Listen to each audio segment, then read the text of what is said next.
All right, getting into the second part of the slide presentation for chapter 6. We're now going to look at a group of individuals that reacted against Keynes and his government-directed intervention into the economy. And that group would be known as the Austrian group or the Chicago group. Um, people that wanted to use more laissez-faire principles instead of, like I said, government intervention in order to mitigate the fluctuations of the economy. So the first individual we're going to look at is F.A. Hayek. I'm just going to show you a quick biography, and we're going to look at a couple of his contemporaries that believed a lot of what he said. One of them would be Milton Friedman. Okay, so the first clip I'm going to show you is just a biography, the School of Life biography of F.A. Hayek.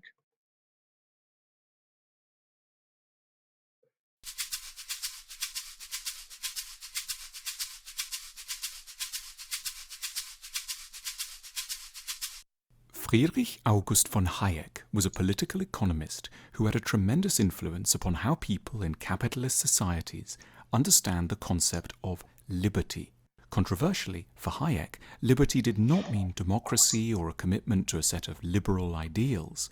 Rather, Hayek believed that liberty was a policy which deliberately adopts competition, markets, and prices as its ordering principles. To Hayek's way of thinking, it was markets that guaranteed individual liberty, and by contrast, it was the interference of the state in markets which disrupted the operation of liberty and started society down, as he famously put it, the road to serfdom. Hayek was born into a minor part of the Austro-Hungarian aristocracy. His father, who came from a line of scholars, was a medical doctor and a part-time lecturer in botany. Hayek's childhood was filled with considerations of philosophy and economics. After a brief stint in the Austro-Hungarian army during the First World War, Hayek took up studies at the University of Vienna, obtaining doctorates in law and political science, and afterwards he became an academic economist. Hayek's career can be divided into two periods. The first, which ended towards the end of the 1940s, was spent mainly at the London School of Economics, where Hayek concerned himself with many of the macroeconomic debates of the day. The second half of Hayek's career was much more varied. From 1945 onwards, in first Chicago and later Freiburg, Los Angeles and Salzburg, Hayek wrote and lectured on a whole range of subjects. Economics, yes, but also politics, psychology, philosophy, and the philosophy of science. And while he officially retired in 1968, it was actually in the 1970s and 80s that Hayek enjoyed his greatest moments of influence, being awarded the Nobel Prize in Economic Sciences in 1974 and subsequently being enormously influential upon the governments of Ronald Reagan and Margaret Thatcher.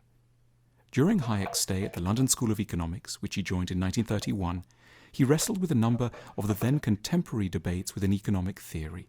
Much of this revolved around the business cycle, which, put simply, is the way in which economies grow and contract. Traditional economic theory held that, over time, economies find themselves in equilibrium. In short, gluts and shortages should balance themselves out via market mechanisms, leading to the optimal distribution of resources within an economy. The problem was that the economic peaks and troughs seemed to keep occurring, and they also seemed to be more dramatic than they should be. When the world economy stagnated and then crashed in the late 1920s and the 1930s, fierce debate began as to why this had occurred. Coming at economics from a fairly classical position, Hayek focused on issues of supply. He noticed that when economies were in a recession, central banks often artificially injected more money into the economy by printing cash, or else, or in addition, by holding interest rates low to encourage investment rather than saving. Hayek argued that this was a mistake. When money was too readily available, entrepreneurs invested in products which were not necessarily desired by consumers. When these products went unsold, companies would go bankrupt, leaving industrial capacity invested where it need not be. In addition, cheap credit incentivized long-term capital investment, and Hayek argued that this too was a problem because it limited the possibility of entrepreneurs attempting to realize short-term gains which would actually kickstart the economy. Resisting the temptation to meddle in the money supply was, for Hayek, crucial to solving the problems of the Great Depression. Hayek's colleagues at the London School of Economics were receptive to his more classical approach. But up the road in Cambridge, a very different set of ideas was emerging, centred on the thought of John Maynard Keynes. Keynes argued that the problems of the 1930s economy were located not so much in issues of supply, but rather of demand. For Keynes, the role of government was to invest in public works, the buildings of roads, for example, which would create employment and therefore give people money to spend, stimulating economic growth. For Keynes, full employment was therefore not only a laudable social goal, but vital for the economy too. Keynes's demand-led economics was fundamentally at odds with Hayek's ideas. Hayek felt that Keynes's focus on full employment would require governments to keep increasing money supply. This in turn would create severe inflation of the kind that had wiped out his family's savings when 1920s Austria had suffered a bout of hyperinflation. Throughout the 1930s, Hayek and Keynes corresponded with each other, argued bitterly, and found very little common ground.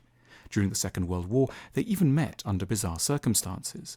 Because of the German bombing campaign against London, the LSE had been evacuated to Cambridge. One night, Keynes and Hayek were assigned to fire watch duty together on the roof of the chapel of King's College. Sadly, we don't know what it was they talked about throughout that night. The opening of the second half of Hayek's career is marked by his first foray out from dry economic arguments and the publication of what is probably his most famous work, The Road to Serfdom. Hayek saw the writing of this book as a form of war work, forced upon him because, as a former enemy combatant, Hayek was refused official service in the British war effort. Against the backdrop of Keynes's ideas on planning, which had become accepted within British government circles, The Road to Serfdom was an attempt to save people from themselves, or more accurately, from central government. Hayek put forward several key arguments. Firstly, that there was nothing intrinsic to Germans as a race of people that had caused them to adopt authoritarian forms of government. Hayek rejected the idea, somewhat popular at the time, that there was something about German culture, or indeed inherent to Germans as a race, which predisposed them to authoritarian and expansionist forms of government. Secondly, Hayek argued that where Germany and the Soviet Union too, for that matter, had gone wrong was in undertaking state planning that interfered in the natural operation of markets. For Hayek, the problem with state planning was that it necessarily involved offering up responsibility for deciding upon a plan to a single individual. In a bureaucratic system such as the state, Hayek argued, someone had to ultimately decide on what course of action should be taken, and that person's judgment would necessarily have to be deferred to, and deferred to repeatedly over a given period of time. In this sense, planning led societies to sleepwalk into dictatorship. Thirdly, not only did Hayek worry about the inherent need for planners to defer to a single individual, but also he was concerned that fundamentally no one individual could actually make rational choices in regards to economic problems, due to them not having enough information to base their decisions upon. To be clear, it was not that Hayek necessarily condemned dictatorship. After all, his vision of liberty was a society in which markets were the principal method of economic organization, not necessarily one where society collectively decided upon governments via the ballot box. To this end, Hayek was comfortable with dictators who adopted free market economic policies involving minimal state intervention in a nation's economy. But dictators who undertook economic planning were, for Hayek, the really great evil. Hayek saw it like this. Markets are extremely complicated networks with millions, if not billions of transactions going on all the time. Even consideration of some of the basics of market transactions shows this. Items are bought and sold, commodities are invested in and divested from, and famines and bumper crop yields affect how much there is to eat and how much it will cost to acquire it, in keeping with the laws of supply and demand. When individuals make choices as to whether or not to buy a commodity, they affect that commodity's price. If it becomes scarce, its price increases. If it becomes plentiful, its price falls. In this sense, the free market acts as a kind of constant referendum on the value of goods within an economy. For Hayek, the market represented a form of collective agreement made amongst all of the people operating in that market as to the value of particular goods and services. And against the collective wisdom of hundreds or thousands or millions of people, what could one single planner hope to offer that represented a superior form of wisdom? Liberty for Hayek, therefore, was to be found in letting the market do its work. The Road to Serfdom launched Hayek's later career. Instantly it became a bestseller. During the Second World War, its print run was limited due to paper shortages, and obtaining a copy was nigh on impossible due to sheer demand. In the United States of America, a condensed Reader's Digest version of the book brought the message to a very large public. So too did a series of lectures delivered by Hayek during 1945 at various venues in the United States. Hayek, cold-shouldered by British policymakers and economists, was delighted at the reception he received in the US, and in 1950 he moved to the University of Chicago, which became the center of neoliberal economic thinking, with which Hayek was closely associated, much as Cambridge had been the locus for Keynesian economics. But despite the popular acclaim of The Road to Serfdom, two negative reactions irked him. First of all, some of his own colleagues, normally sympathetic to the ideas he put forward, saw The Road to Serfdom as a kind of lightweight form of journalism rather than as a form of scholarship. Keynes, who read The Road to Serfdom, sent Hayek what was, for the most part, a complimentary message about its content. However, towards the end and in quick order, Keynes challenged Hayek as to where he would draw the line on government planning. Some planning was clearly needed. Hayek was not an economic anarchist after all, but Keynes challenged where would the line be drawn. It took Hayek many years to work out his response to Keynes, who died in 1946, but the response eventually came in 1960 in Hayek's book, The Constitution of Liberty. The book laid out Hayek's practical vision for where the line between the state and the market should be drawn, and it was highly influential among the political right. In an anecdote, a story is told that at a meeting with the Conservative Research Department in 1975, Margaret Thatcher responded to a policy paper on political philosophy by reaching into a handbag and withdrawing a copy of The Constitution of Liberty. Holding it aloft, Thatcher declared, "This is what we believe." As the 20th century unfolded, Hayek's ideas gained more common currency. The notion that the state should limit itself to providing a legal framework within which entrepreneurs can engage with free markets is now at the heart of much of economic thinking. Many politicians and large sections of the public, too, are skeptical about the ability of the state to plan and undertake anything but the most simple of economic tasks, and this owes much to Hayek's warnings about the anti-libertarian perils of planning and the inability of planners to truly understand the world around them. Even when the financial crisis of 2008 hit the world economy, leading to a prolonged recession, faith in government planning was not restored in the popular imagination. This was best testified to by The Road to Serfdom hitting the #1 spot on the Amazon book bestseller list in early 2010, despite it having been written over 60 years ago.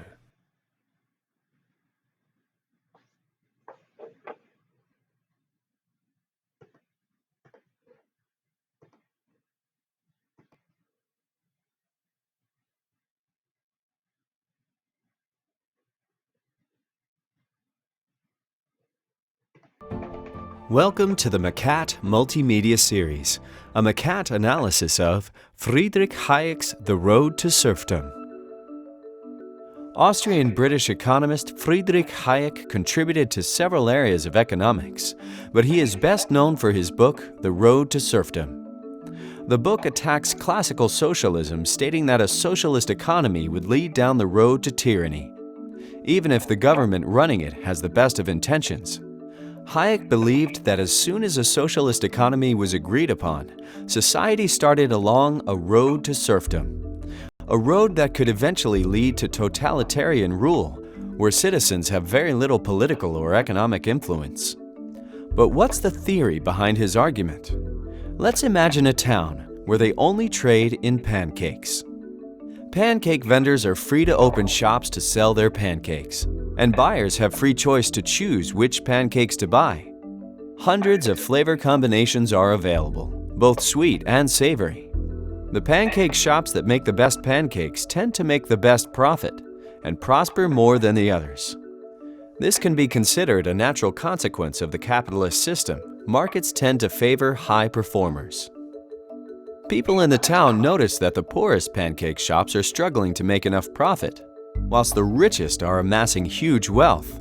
Instead of letting the poor shops fail, a classical socialist intervention is staged. All pancakes are nationalized, and a pancake authority is drawn up to take over the industry. Now, all the pancakes are controlled by a small number of people, those who are in control of the pancake authority. The power lies in the hands of the few. Hayek proposed that although nationalizing the pancake shops was driven by good intent, to ensure that the poorest shop owners didn't suffer, it was potentially the first step to creating an oppressive society. Hayek believed that in the name of fairness and efficiency, the Pancake Authority would begin to abuse its powers. It could cut back on pancake rations, dictate when pancakes are bought, and how many can be bought each day. It could even forbid the private production of pancakes or place restrictions on the kinds of filling that can be sold. Suddenly, a Pancake Authority doesn't seem such a good idea. Hayek thought that because these socialist planned economies make all the decisions on how goods and services are produced and distributed, the government is given greater power over individual lives than in the market economy. And he thought no one would have an appetite for that. The Road to Serfdom has had a significant impact on 20th century political and economic discourse, and since its publication in 1944 has sold over 2 million copies. A more detailed examination can be found in the McCad analysis. All right, so there's a couple clips that talk about F.A. Hayek. This little clip right here, I'm not going to show it to you, but certainly look at the link, and it's kind of a short synopsis of F.A. Hayek's most famous book, The Road to Serfdom, in cartoon form and to some neat classical music. I believe it's Samuel Barber's Adagio for Strings. Anyways, let's move on. Okay, not showing this one either. Fear the Boom and Bust. Once again, you can look on this link. It just shows the difference between John Maynard Keynes, the guy in the front here, and F.A. Hayek. Everyone loves Keynes because Keynes is giving out stuff.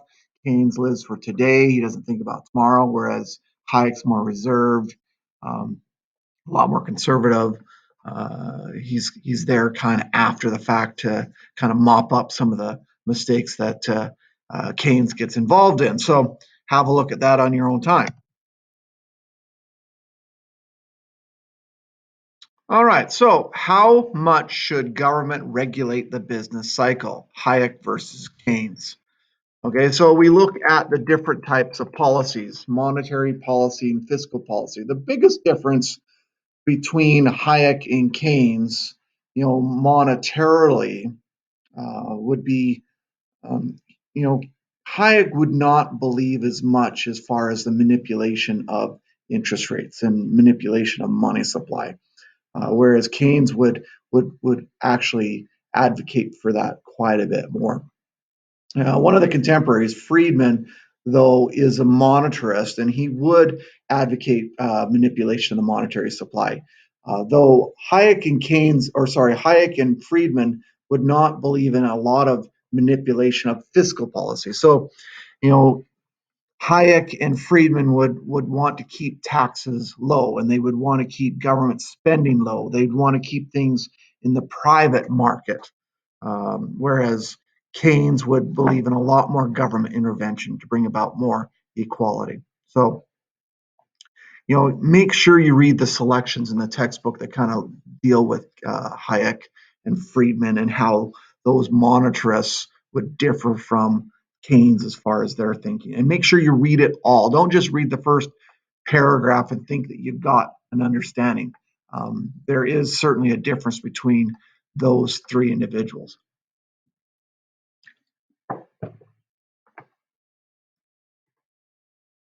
All right, so a little bit earlier today, we talked about demand side economics. Well, we're now going to focus on something called supply side economics. So instead of giving incentive to the consumer, we're now giving incentive to the supplier, the people that make stuff. Okay, so they're going to do things polar opposite. So let's just have a look at this.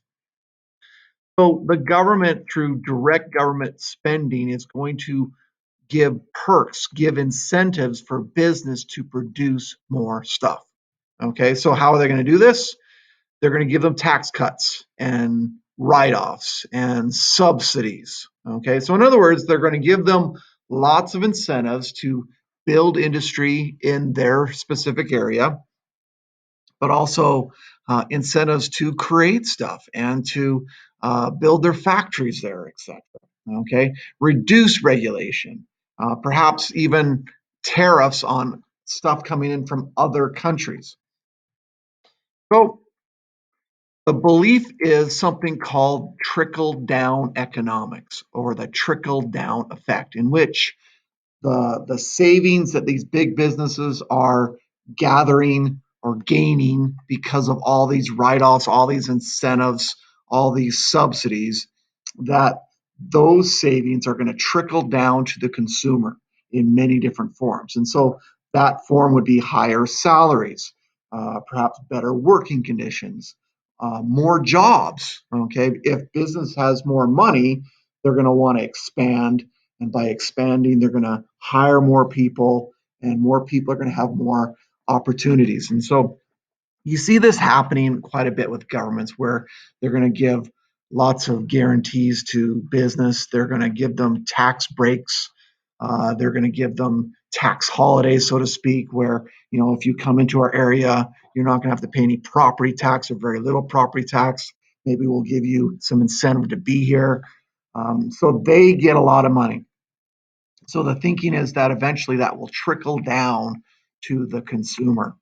How is this paid for? Well, taxes might either increase or stay the same amongst the poor people. You're going to have less welfare benefits, so less of a welfare state. You're going to shift right. You're going to cut government spending. Okay, things that are normally done by the government might be privatized. So certain industries that are there to protect workers and protect jobs might be sold off to private individuals. And so they would have to compete with other private entities in that way. And then industry itself might be deregulated. So government's not there to make sure things are going a certain way. So that's how you pay for that program. It's called supply side economics. So people that would support supply side economics would include Ronald Reagan, Margaret Thatcher, very much in support of F.A. Hayek and Milton Friedman. Former Premier Ralph Klein. Our present UPC government would be in support of trickle-down economics, okay, slashing government spending, etc. American President George W. Bush, probably the current president Ronald Reagan, Donald Trump would be in support of this type of economic system too.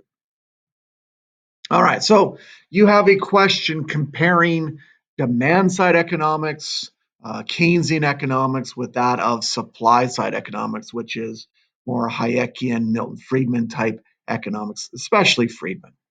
Okay, and so you have to kind of compare and contrast which one you would support and why, and all that type of stuff. So make sure you have a very solid understanding of the difference between demand side, consumer driven economics, and that of supply side or corporation driven economics.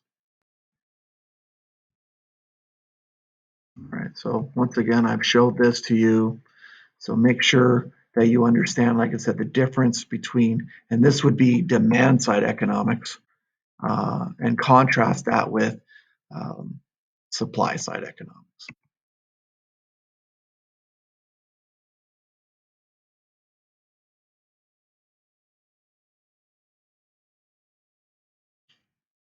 All right. Milton Friedman, once again, a contemporary, actually a little bit younger than F.A. Hayek, but certainly on the right side of the economic spectrum. He believes in a lot more self-reliance. He believes that government was way too involved in the economy. If you looked earlier on that video on the Great Depression, you can see how he believed that there was just too much intervention. All right, so I'm going to show you just one clip on Milton Friedman. I think he's talking to a talk show host by the name of Donahue back in the late 70s.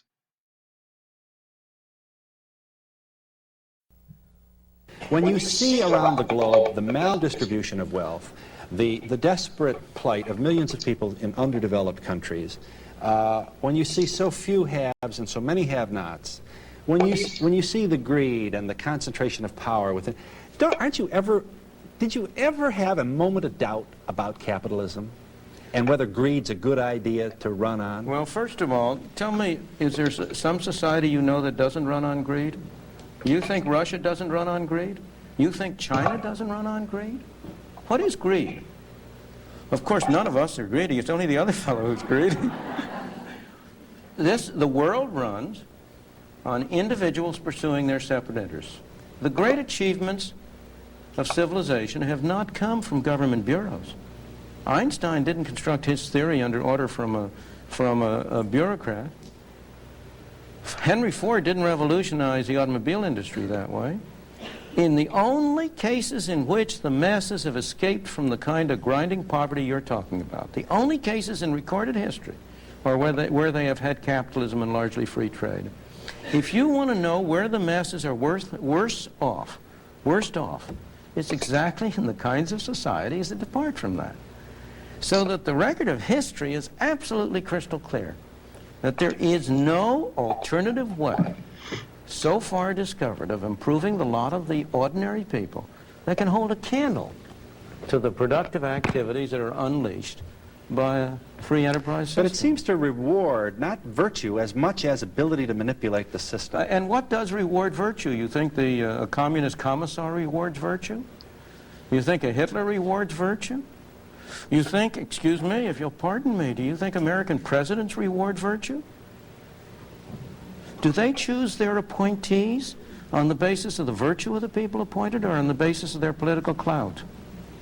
Is it really true that political self-interest is nobler somehow than economic self-interest? You know, I think you're taking a lot of things for granted. And just tell me where in the world you find these angels who are going to organize society for us. Well, I don't even trust you to do that. Go ahead and watch a couple more videos on Milton Friedman. Certainly a fairly fascinating right-wing, laissez-faire, modern capitalist.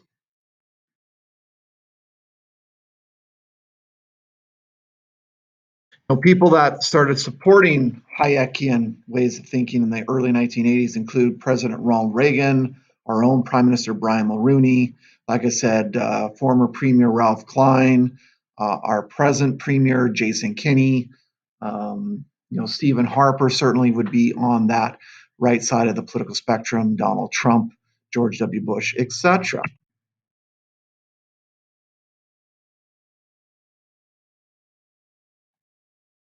So here's the evolution of American capitalism. I think I already showed a slide that was similar to this a while ago. Okay. So let me do something here real quick.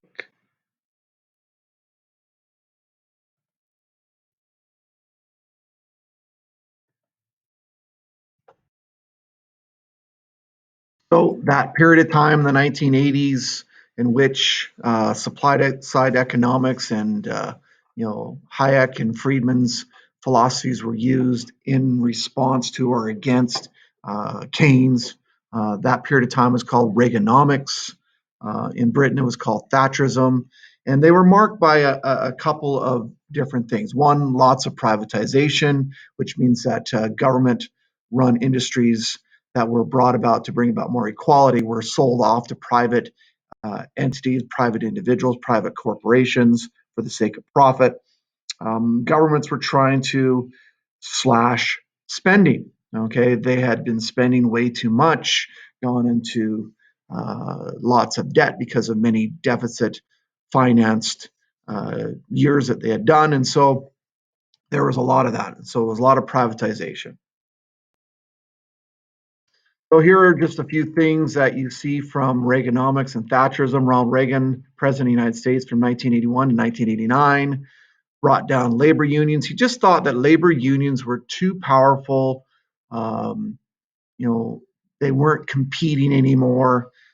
People were getting paid too much, too many perks, etc. So he brought them down, made them more competitive. Altered the tax system. Highest income earners dropped from 70% to 50% in 1981, dropped again from 50% to 28% in 1986. However, the lowest tax bracket went from 11% to 15%. So a lot of people believe that the policies that Reagan instituted hurt the middle class, the lower classes, for the gain of the upper classes. So once again, there's clips here that you can look at to kind of to help you with some of this understanding. Similarly, in Great Britain, at the same time, Margaret Thatcher was the Prime Minister of Great Britain. She broke up certain aspects of Great Britain's welfare state. She privatized housing. She privatized utility companies. And, one of the things we did in our own province is we privatized phones, we privatized utilities, we even privatized liquor. Okay, so when I was a kid, my grandfather would make runs to Fort Macleod and Lethbridge, and he would have to go to the ALCB, the Alberta Liquor Control Board. Now you can just go anywhere, and places are called Sugartown Spirits and Cold Beer. Okay. But anyways, lots of privatization. The one thing she did not do, though, is privatize healthcare. Would not go that far. So in many ways, Great Britain is nowhere near as right wing as the United States, at least as far as healthcare is. So more evolution of American capitalism. From the early 1980s to 2008, the normative consensus among economists was that attempts at fiscal stimulus would be ineffective even in a recession, and such policies were only occasionally employed by the governments of developed countries. So, still using those Hayekian, Milton Friedman, lead the economy alone. However, in 2008, a rapid shift of opinion took place among many prominent economists in favor of Keynesian stimulus, and from October 2008 onward, policymakers began announcing major stimulus packages in hopes of heading off the possibility of a global depression. By early 2009, there was widespread acceptance among the world's economic policymakers about the need for fiscal or financial stimulus. Donald Trump has attempted to shift right again, attempting to cut regulations, high taxes, etc. So it continues to go back and forth. Now, with this latest coronavirus going on, you see a lot of Keynesian type principles happening once again.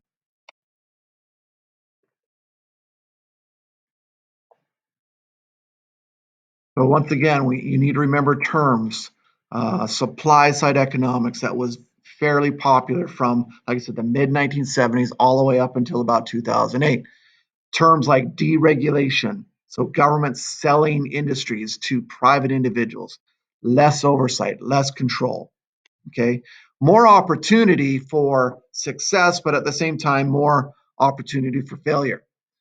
These are links to deregulation examples in Canada and the United States. Once again, feel free to click on them. All right. This is just a series of pictures from people that feel disenfranchised. They feel that the gap between the rich and poor is just widening. They call themselves the 99. So basically, the 99% of people that have nothing or have very little are losing, as far as the wealth gap between them and the 1% who basically have, in their words, everything. So, like I said, who are these 99? Basically, the middle, lower classes that are being hurt by this widening gap. Okay, so one of the things that you need to think about is, should we limit the amount of money someone can make? A modern liberal would say there has to be a certain amount of limit that someone can make at the expense of someone else. Whereas a classical liberal says, no, you cannot harness incentive or else it's going to hurt everyone else. So there was a demonstration that was done a number of years ago, I think in the 1970s, and it was called the Income Parade. So if I could have you all just line up in front of the classroom, obviously you're not doing this, but line up front of the room, shortest to tallest, and I'm just saying don't do this. Imagine each person's height is stretched in proportion to their annual income. Line up in height order with the shortest, the poorest at the front, and the richest, the tallest at the back. Now imagine that this parade passing by in 1 hour. Where would you and your family be? The average height of 5'8" is used to represent the average household income. And so the parade begins. So this is what your income would look like in 1978. So 42 years ago now. The x-axis is minutes during the parade, all the way up to 60. The y-axis is the height of the person in feet, from 2 feet all the way up to 80 feet. There's a dotted line for the average wage for Canadians at the time, and that is 5'8". This population includes the population of only people over 18. Note, wages have been altered to reflect 2011 values. All right, so think about how tall the richest people would be. Okay, and I guess this whole demonstration is just to show the difference between the people that have money and the people that just don't. And the vast majority of us just do not have a lot of money in comparison to the small amount of people that just have so much money. So here we go. So at 6 minutes you have, and this is, and like I said, this is a little bit confusing, but I think this is 1978 dollar figures. At 6 minutes within the parade, you have $7,000, 2 feet, pensioners, welfare recipients, part-time workers. At 15 minutes, you have the $12,000 a year, fast food employees, clerks, retail, parking lot attendants.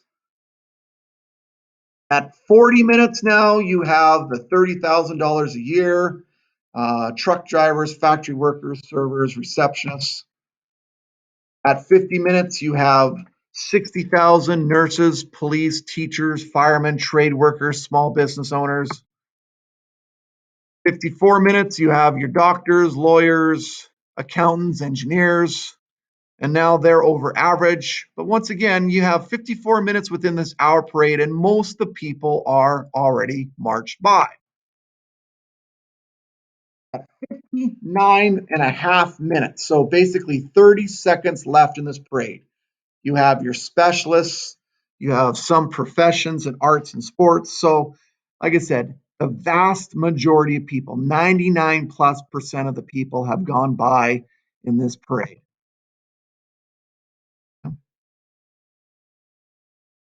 The next few seconds, you're going to have your 30-foot millionaires and your 80-foot, in this, they're called mammoths.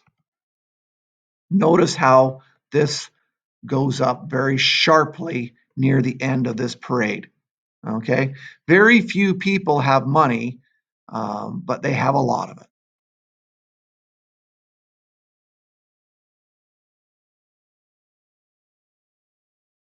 Within the last few seconds of the parade, we see some of the tallest figures walk by. People like David Sinclair, 167 feet tall. Edgar Bronfman of Seagram's Whiskey, 199 feet tall. John Armstrong of Imperial Oil, 224 feet tall.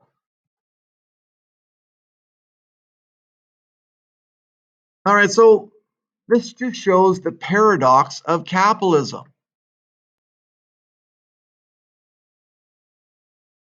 How do you feel about this graph? Are you all right with it? Is it what you expected? Are you feeling a little bit upset by it? Who knows? Keep in mind, this was in 1978. The guiding principle at that time was still Keynesian economics. So in other words, the disparity between the wealthy and the poor has just increased by a lot since then. All right, so the paradox of capitalism is that many people condemn capitalism even while enjoying its fruits. Okay, the thinking is this: you might have to put up with this disparity between the wealthy and the poor, because if you just go to a communist system or a collectivist system, the poorest people are going to be even poorer. Yes, the wealthiest people will not be as wealthy, and the difference will be not as much. but the people that are poor are not going to even have it as good as they do now. Ultimately, self-interested action often benefits others. A rising tide raises all boats, so to speak. In 2008, we see that the first 50 minutes of the parade stay very similar, but in the last 10 minutes, there is a dramatic jump in the height of the people. In the last 30 seconds, we see the arrival of billionaires. They are a different breed. In 1978, we did not see people with this type of wealth.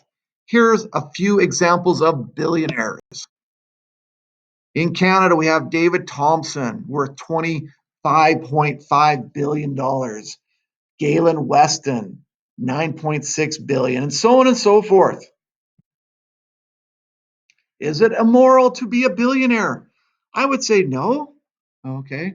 Some would argue that maybe having too much is wrong. It's immoral or whatever. But that's up to you to kind of look at. The United States, Bill Gates, Warren Buffett, Larry Ellison, the Koch brothers, the Walton family. Okay, they're worth 40 plus billion. Michael Bloomberg's been in the news running for president, worth 35.5 billion. Okay. Notable celebrities, Michael Jordan's worth almost 2 billion. Lady Gaga, 300 million. Oprah, nearly 3 billion. And so on and so forth. Ron James is worth $500 million now. Wayne Gretzky, 200 million. Like I said, Bill Gates, and like I said, his numbers fluctuate between 70 some billion, whether he's giving away to some sort of group or whatever, 100 billion. Anyways, Jeff Bezos of Amazon is the richest man in the world. He's worth, as of a few months ago, 156 billion. Like I said, that number changes. 1982, the top 400 richest people contained only 14 billionaires. However, 2007, 13 years ago, all 400 were billionaires. Anyone below 1.3 billion didn't even make the cut of the top 400. The Walton family themselves has $163 billion. Walton as far as Walmart. John D. Rockefeller is one of the first very wealthy individuals, owned Standard Oil. In 1894, 1.25 million yearly income. In today's standards, 30 million. Today's money would be worth $400 billion. 7,000 times the average UN income at the time. Today, the average of the top 25 hedge fund managers, you might want to look that up if you want to know what a hedge fund manager is 12,000 times the average American income. You can't even fathom it. But what is the trouble with billionaires? Well, example, Mr. Larry Ellison, the CEO of Oracle Software, is worth $27 billion. Would have to spend $51 million a week or daily $303,000 just to use up the interest on his wealth. One of the things he did was kind of crummy is that he contested his tax bill and received a $3 million refund. This money had been refunded by local school boards. What? Okay, trying to tug on your heartstrings, so to speak. Silly little cartoon at the time.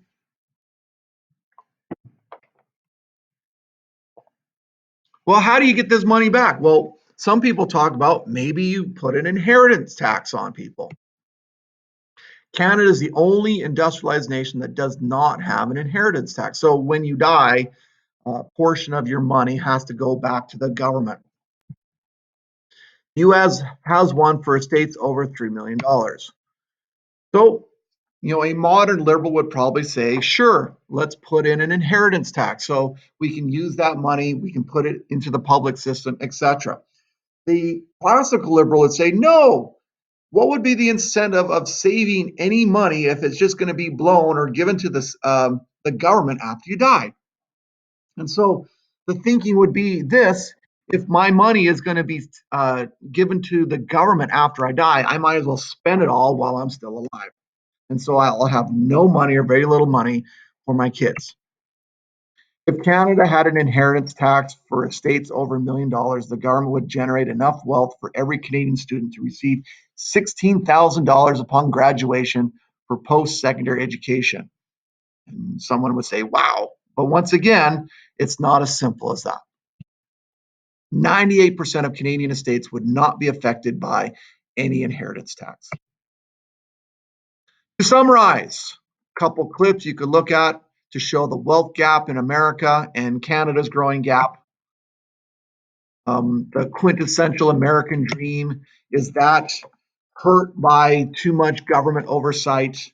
If you're going to step in and tax people so much, will people have as much opportunity to be successful? Couple clips you could look at that. Couple more graphs. The US has less relative mobility than many industrialized nations. According to this chart, it looks like Denmark has a lot of upward mobility, whereas the United States, if you're born poor, according to this chart, it seems like you might just stay poor. But once again, you might want to look at the source. Just a few other things: economic mobility. Consider these three hypothetical societies with identical distributions of wealthy, poor, and middle-class citizens. You have the meritocratic society, those who work the hardest and have the greatest talent regardless of class, gender, race, or other characteristics have the highest income. You have the fortune cookie society, or you have the class stratified society. Once again, you could look at that at your own leisure. Which society would you ultimately choose? We're almost done here. Couple more clips. Michael Moore on modern capitalism and the Occupy movement. You can look at that. Once again, look at the difference between demand side and supply side. Which one would you ultimately choose and why? And what would be the case studies you would use in order to support your position on demand side? I would look at the Great Depression.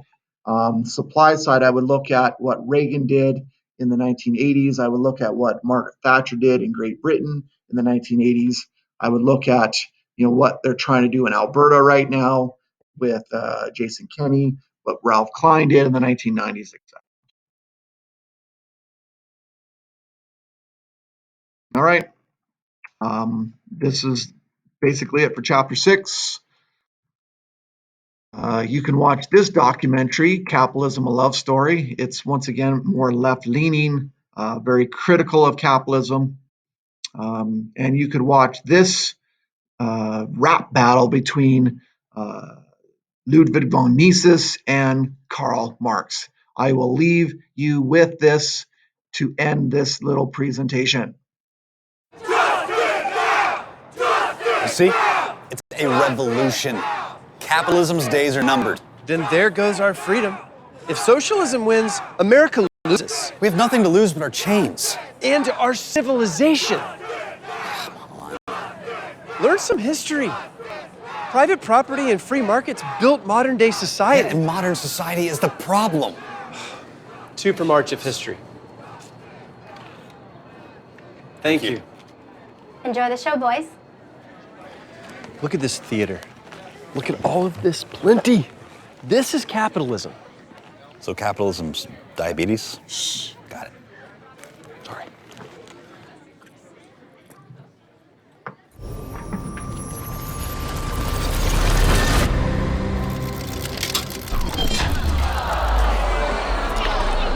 Your whole world is coming apart. I pity you. America is once again at ideological war. After decades of post-war consensus, the great debate between capitalism and socialism has captured the public square. And no two men have more fervently fought this battle than socialist philosopher Karl Marx and classical liberal economist Ludwig von Mises. Marx versus Mises. Mises versus Marx. The march of history continues. Workers of the world, assemble. It's time for the ruling classes to tremble. I'm the people's hero, the MVP, M-A-R-S. Yeah, you know me. Let's go back to when men were free. We hunted and gathered communally, but get ready, cause here comes the twist. A villain appears, called a capitalist. He puts the proletariat, that's us, in chains, exploits our labor in pockets of gains. Through slick ads, he tricks lads and ladies in kind. Selling fake needs, he poisons our hearts and minds. He rots our soul through alienation, pursuing limitless accumulation. He works us into an early grave. Through debt steals back the money we save. Greed is the gospel, profit? The rich get richer through graft and fraud. The poor get poorer, but you don't care. Doesn't that sound laissez unfair? 200 years I've been singing this song. Now my chorus is 99% strong. The revolution's here, it's time to repent. Your moment is over, your capital spent. This is history's lesson. You think he's right? Guessing. All we want is progression. We've had bourgeois oppression. So we look for the truth as we tighten our boots.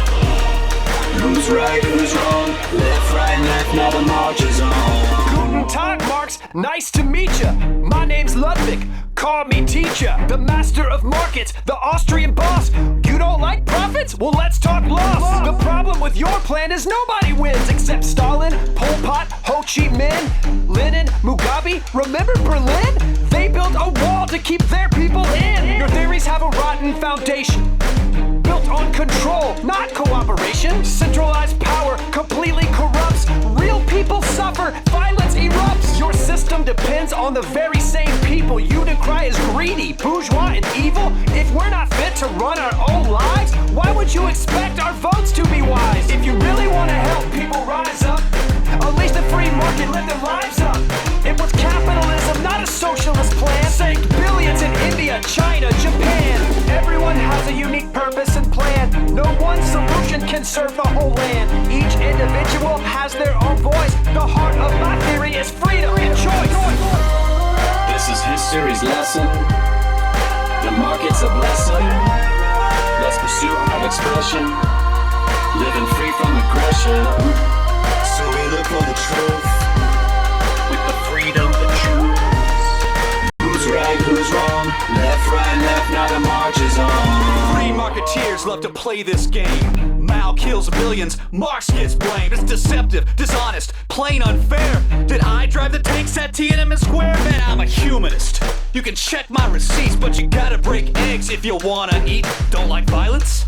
Admit defeat. Then I'll call this revolution complete. Till then, let's get a few things straight. I'm not shaping the future, I'm embracing our fate. My utopian forebears weren't that specific, but this analysis is highly scientific. Every social system has governing laws. Capitalism?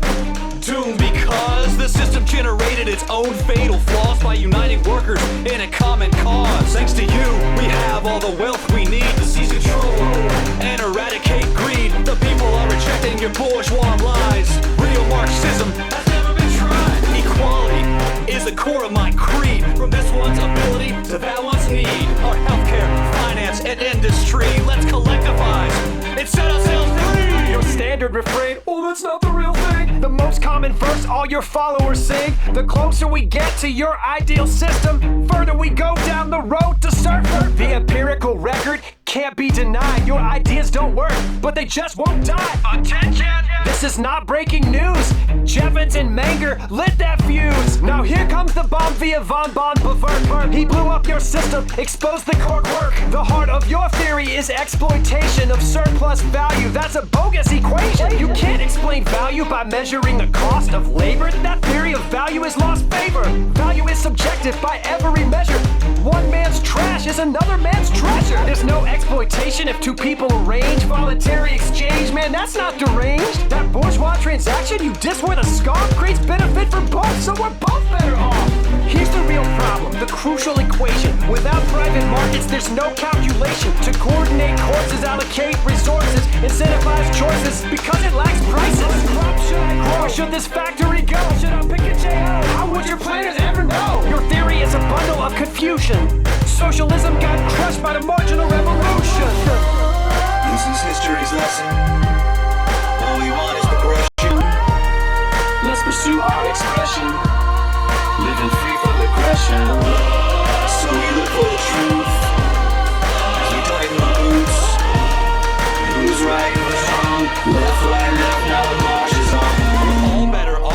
kidding me, Mises? My immiseration thesis tears you to pieces. Your economy grows, but not our wages. You call that progress? I think it's outrageous. In 1820, everyone was poor until capitalism kicked down the door.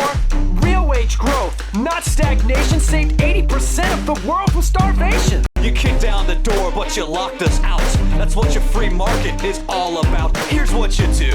On your next shopping spree, pick up this book by my boy Tommy P. The pie can get bigger, it's not zero-sum. Free markets have lifted the lowest incomes. If you really want to help out the poorest nations, encourage peace, trade, and immigration. The earth is boiling, and your solution is more production, more pollution, more cheap trinkets and bigger malls, more fossil fuels, more aerosol. Wait, what? For a problem this big, we need total control. A Green New Deal to save the North Pole. We can't gamble the future on anarchy.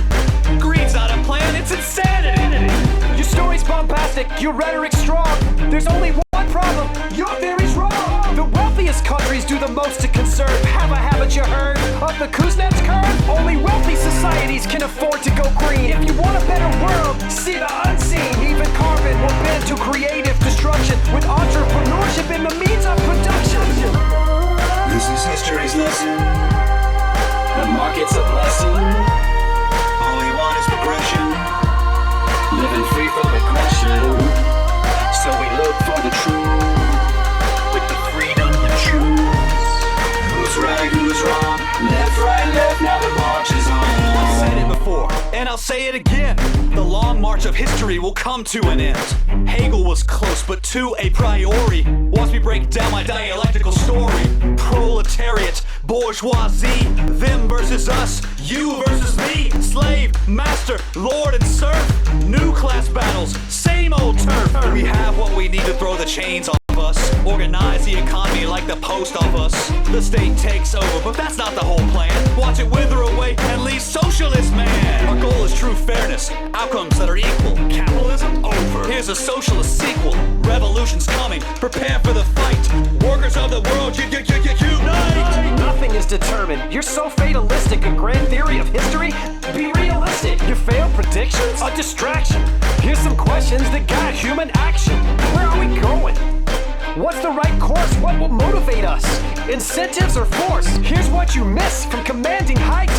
Each person's gifts and individual rights. Across every continent, culture, and creed, people have flourished only when free to find passion, profit, charity, and love through the shake of a hand, not a boot from above. Socialism's record isn't hard to parse.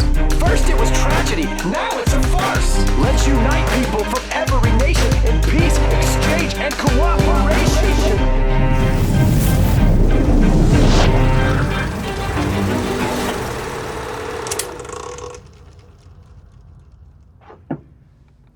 Wow. Yeah. Uh-huh. So... I told you Marx was right. No way! It's Mises all the way! The free market brings the goods! Yeah, it brings the goods, all right. A heaping pile of inequality and strife. Try peace and prosperity. Yeah, I am.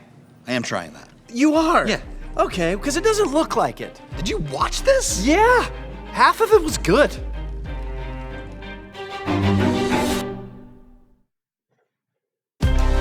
Visit MisesMarx.com to learn more about the debate over the future of our economy.